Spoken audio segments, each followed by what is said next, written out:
how to properly identify, cope with, and recover from the three major types of losses that every person will face in life. Loss, grief, and mourning are universal and are experienced by people across many cultures from all walks of life.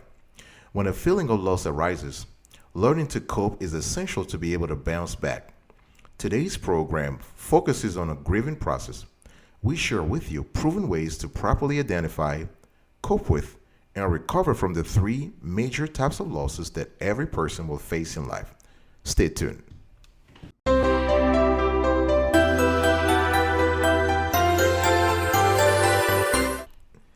Welcome back, folks, to another edition of Sweetie Kiwi. I hope you are doing fantastic. I'm doing marvelous. And if you are doing as great as I am, go grab a cup of coffee or tea or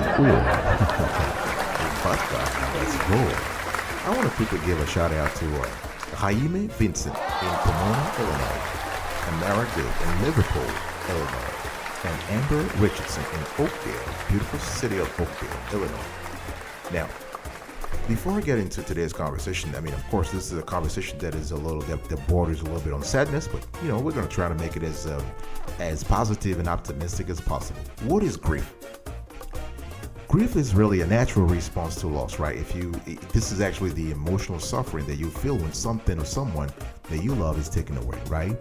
Now, when it comes to loss, everybody has a different way of coping with loss, right? Some people may associate grieving with the death of a loved one, but any loss can cause grief. That's what psychologists said. Any loss can cause grief. Now, when I'm talking about loss here, I'm talking about divorce, right? If you have a breakup, it's a loss, right? Because you're losing a partner. If you lose health, right? So if you're sick, so you also have a job. So if you have a job loss, that's a loss of financial stability. If you have a miscarriage, that's also a very significant loss for families and for the mother. Retirement can also be a loss, right? A lot of folks don't think about it, but if you've been working for 30 years, waking up at 8 o'clock and coming back home at 7 or 6 p.m. and do this for 35 years, and all of a sudden you just get up and nothing happens, it's a loss, right? If you have the death of a pet, that could be a loss. If you lose a dream, a cherished dream, right? Because you now realize it will never be fulfilled. That could be also an important source of loss. You can loss of friendship. You can lose safety after a trauma. You can, if you sell a family home that has housed so many memories over the years. This can also be could be a loss, right? So, in explaining grief, I'm giving you losses. I'm giving you several losses that are associated with grief, right? Now, what are the three types of losses that every person will face in life? Number one, material stuff, right? House, job, money, Number two, loss of mind stuff. I'm talking here about anything mental. So dreams, expectations, right?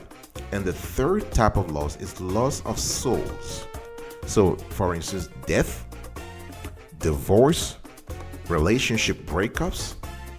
So again, let me repeat the three major types of losses every person will face in life. Material stuff, loss of mind, not loss of mind, but loss of mind stuff, loss of mental stuff, and loss of souls. Now, the grieving process. Let's quickly talk about that.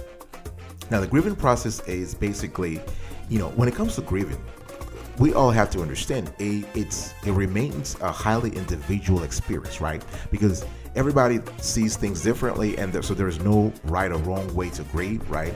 People will grieve depending on their personality, their coping style, their faith, the significance of the loss, their life experience, right? For some people, the grieving process can take some time, right? Because healing doesn't happen overnight. You can't force it. You can't hurry it. It takes time, right? There's no typical timetable for grieving, right? So, and you can see it, right? Some people will feel better in days or weeks, while others, that's just the grieving process is measured in years. And sometimes there are some losses that you never get over with, right? So it's really important to be patient with yourself or with people around you as the grieving process unfolds. All right? I'll be right back right after this. Don't go anywhere.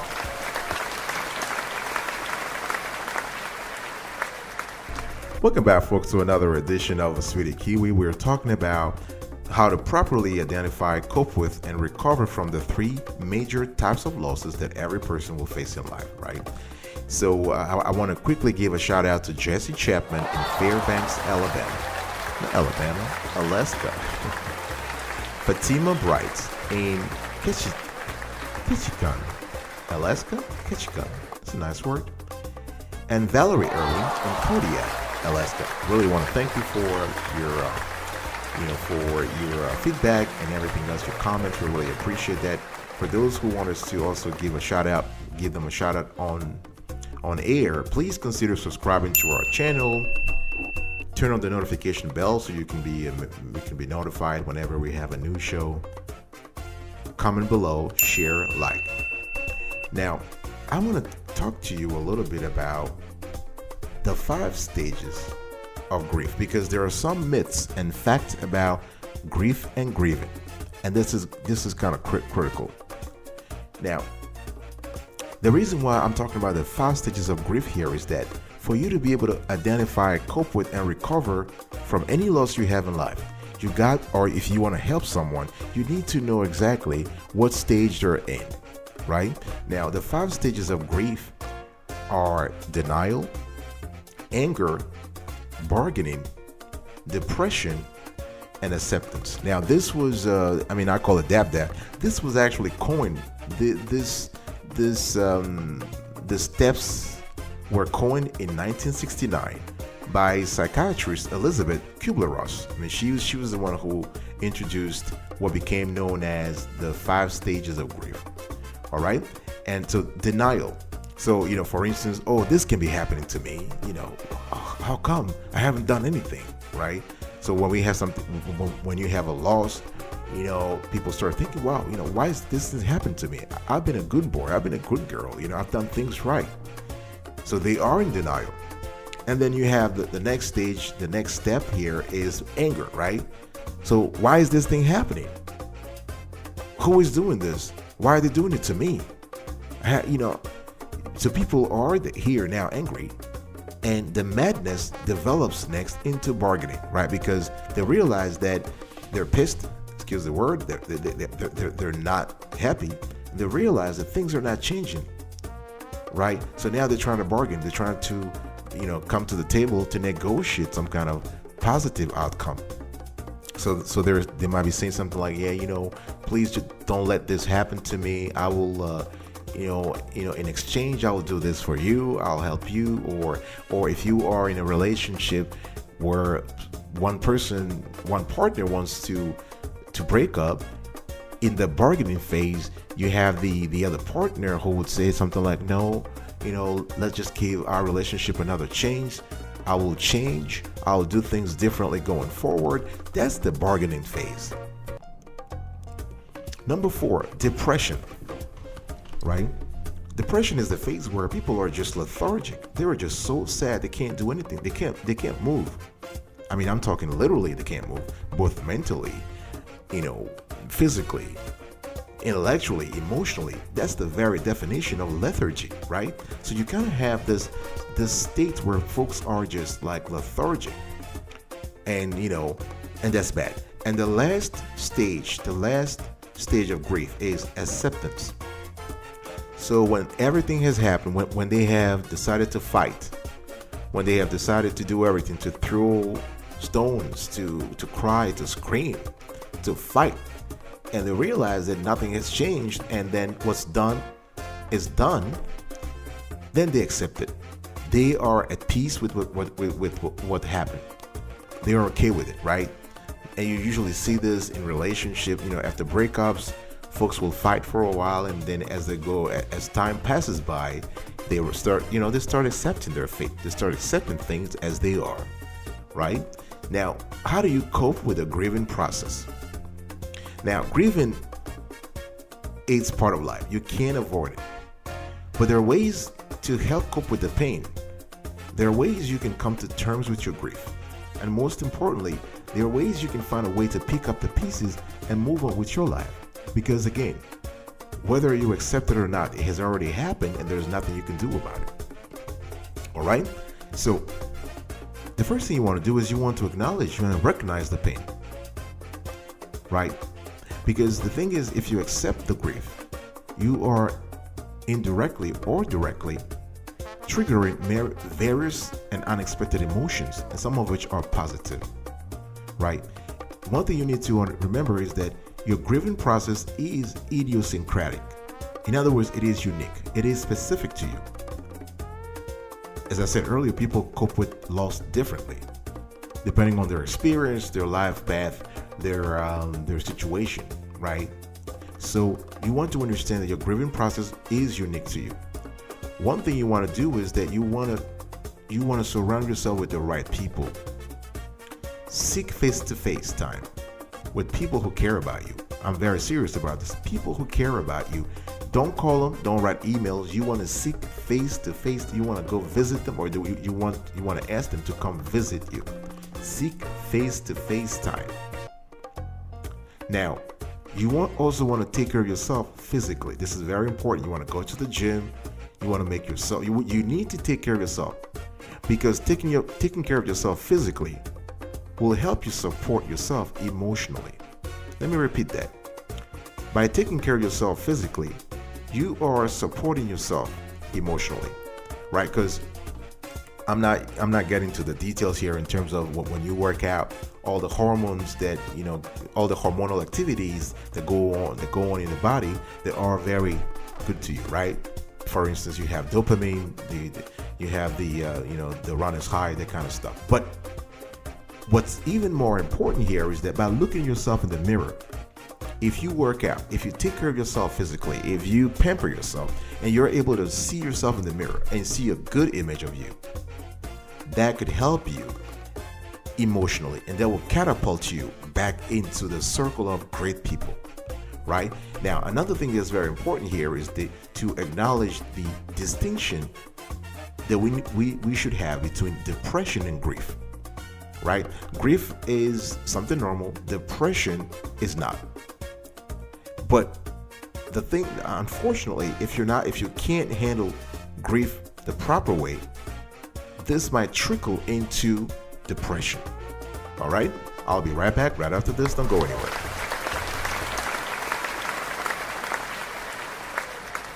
Welcome back, folks, to another edition of Sweetie Kiwi. I hope you're doing fantastic here. I am doing wonderful. And if you're doing as great as I am, let's just continue the conversation here today. I want to quickly give a shout out to Gene Graves in Red Star, Arkansas, to Avery Merrill in Little Rock, Arkansas, and Colette Hodge in Fayetteville, Arkansas. Now, let's talk now about physical and emotional symptoms of grief. Now, the physical symptoms of grief are things like, when you're in a grieving process, you may have things like fatigue, nausea, you have reduced immunity, weight gain or weight loss, depending on how you take it, whether you are prone to anorexia or bulimia, is that how they call it? You may have some aches and some pains, and of course, you might have a problem sleeping at night. On the emotional side of grief, so you have the emotional symptoms. Some people are sad, right? Very sad. So you have guilt, anger, you have fear, right? People start becoming very anxious, helpless, or insecure. Some folks might have panic attacks, right? So if you have the death of a loved one, this could trigger directly or indirectly fears about your own mortality. So you are kind of like scared about the responsibilities that you now face alone, right? So this is the list of things that you can expect to have when you're going through the grieving process. Now, when to seek a professional support for grief. Because, yeah, I talked about grief.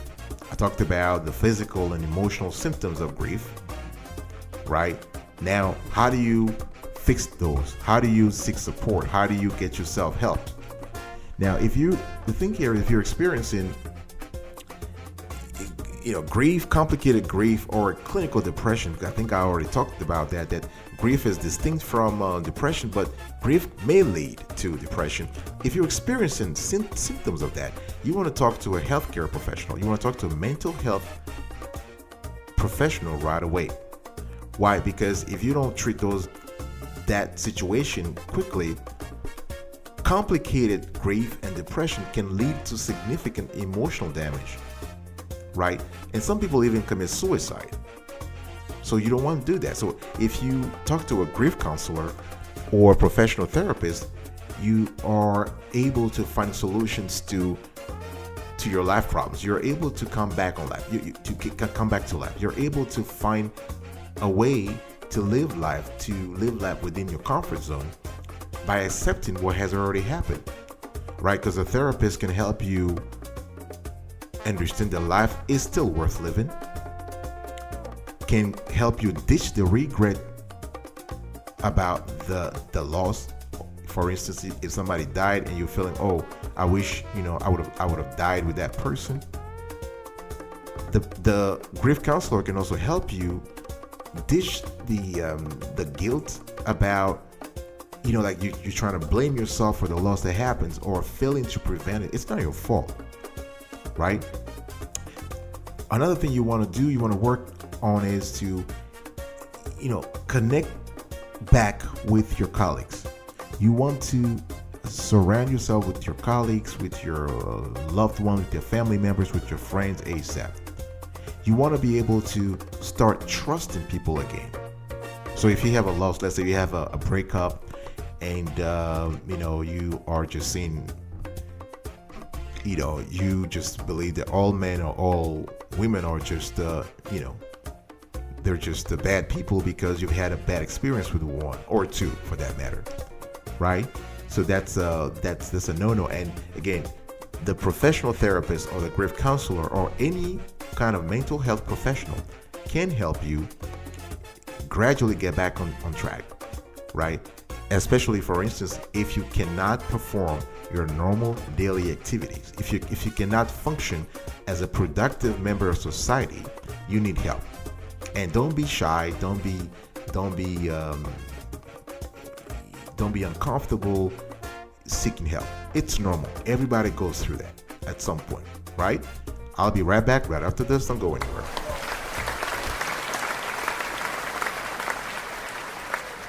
Welcome back, folks, to another edition of Sweetie Kiwi.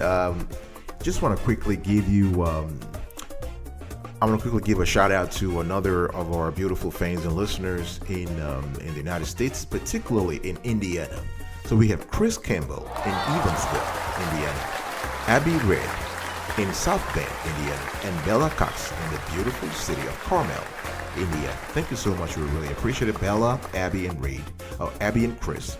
Thank you for helping. Thank you for your feedback. And if you want us to also give you a shout out, please consider subscribing to our channel. Turn on the notification bell so you are aware of new shows as we drop them. We drop this kind of shows every single day. So thank you so much for that. You also want to share, like, and subscribe to, or not subscribe, but share, like, and comment about this particular show. We really appreciate it. Another thing you want to think about during the grieving process is to take care of yourself, right? I spoke earlier about if you take care of yourself physically, you are boosting indirectly your emotional system. So if you have a major loss, you can quickly lose your energy and emotional reserves. That's normal. So you need to be able to get back on track by doing the PE thing, the physical and emotional, right? It's normal to face your feelings. We talked about it, right? Seek help, whatever it is. If you need external help, or internal help, right? Internal help will be help in your entourage, in your family, in your circle of friends, in your circle of colleagues. External help will be reaching out to a mental health professional, but seek help. But help yourself also, right? Now, some people are able to get over their grief by expressing their feelings in a tangible or creative way, right? Some people write about the loss in a journal, right? Some people might write a letter to their loved ones who just passed away. Some people can make scrapbook or photo albums celebrating the person's life. Or even better, at least in my view, you can get involved in a cause or organization that was important to your loved one. What better way to honor your loved one by doing what he or she would have loved to do were he or she here?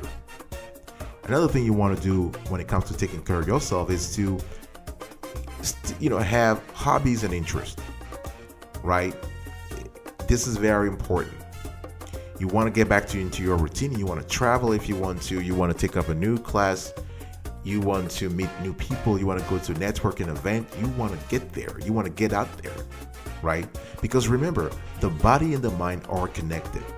So if you take care of your emotional and physical health, you are going to feel better very quickly, all right? Think about ditching stress. Ditch stress and fatigue. Get enough sleep, exercise, eat right. Now, another thing that I wanted to talk about, I think I superficially talked about it before, is seek support for grief and loss. Now, I already talked about the mental health professional. Now I want to give you other ways to seek support for grief and loss, other unconventional ways, but very effective ways. Join a support group. Why? If you think about it, grief can feel very lonely, especially when you have loved ones around.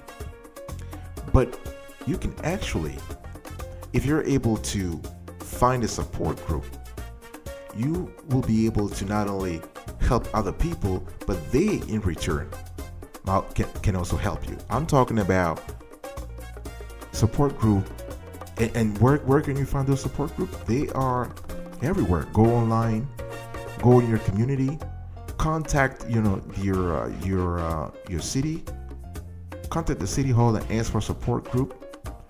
You can contact local hospitals, hospices, funeral homes, and counseling centers, right? Another thing you need to do is that reach out to your congregation. If you are a faith-driven person, if you are a religious person, reach out to your congregation, right?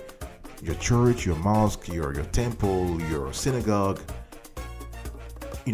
whatever place of faith you can reach out to, go and do it. This can help you. This is the kind of support and grief, the support for grief and loss I'm talking about. Those might be a little unconventional because the conventional route would have been to reach out to a mental health professional or to contact your family members, friends, and loved ones, right? Now, what I'm telling you, the unconventional one is just to reach out to strangers who later on will become friends. Another thing you want to do here is you want to build new friendships.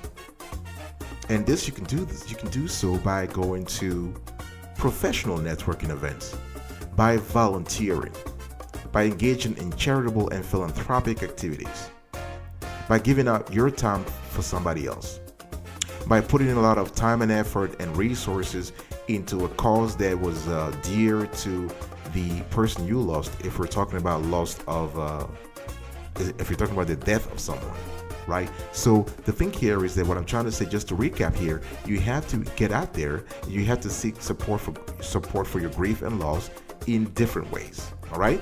I'll be right back right after this. Don't go anywhere.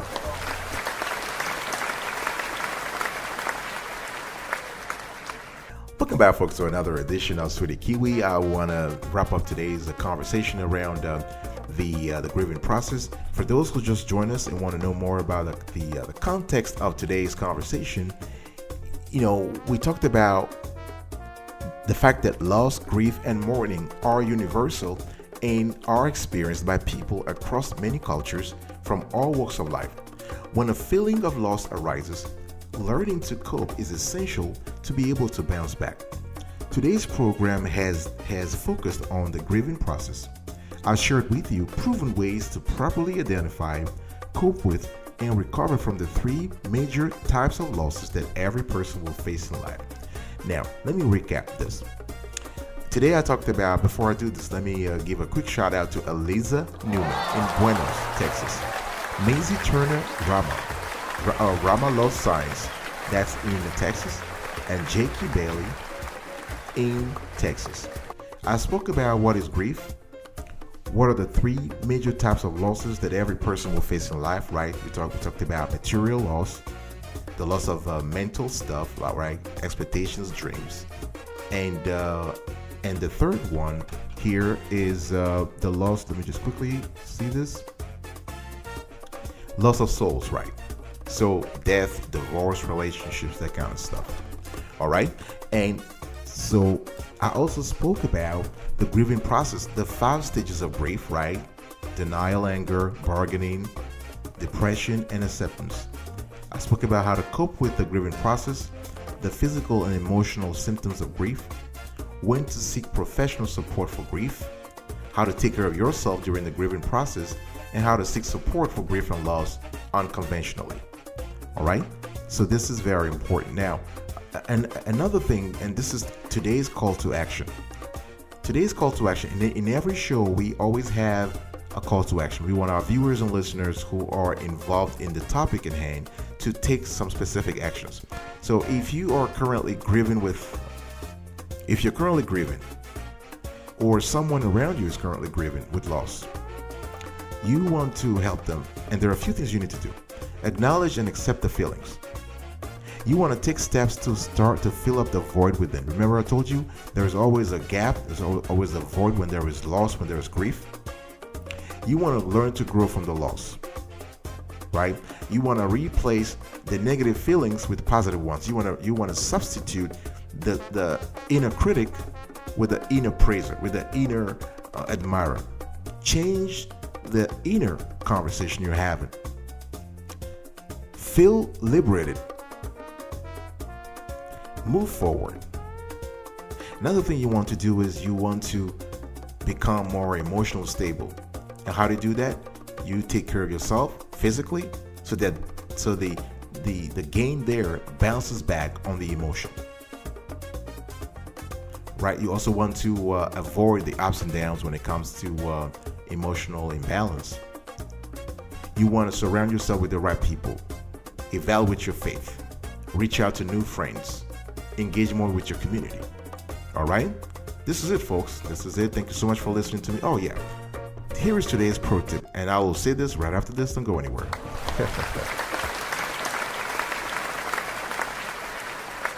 Normal grief does not warrant the use of antidepressant. Now, medication may relieve some of the symptoms of grief, but it cannot treat the cause, which is the loss itself. So, furthermore, by reducing the pain that must be worked through eventually, antidepressants simply delay the mourning process. So, it's just better here to reach out to your mental health professional and find other ways to deal with the loss, rather than just relying solely on medication. Thank you. Be better, and most importantly, be marvelous.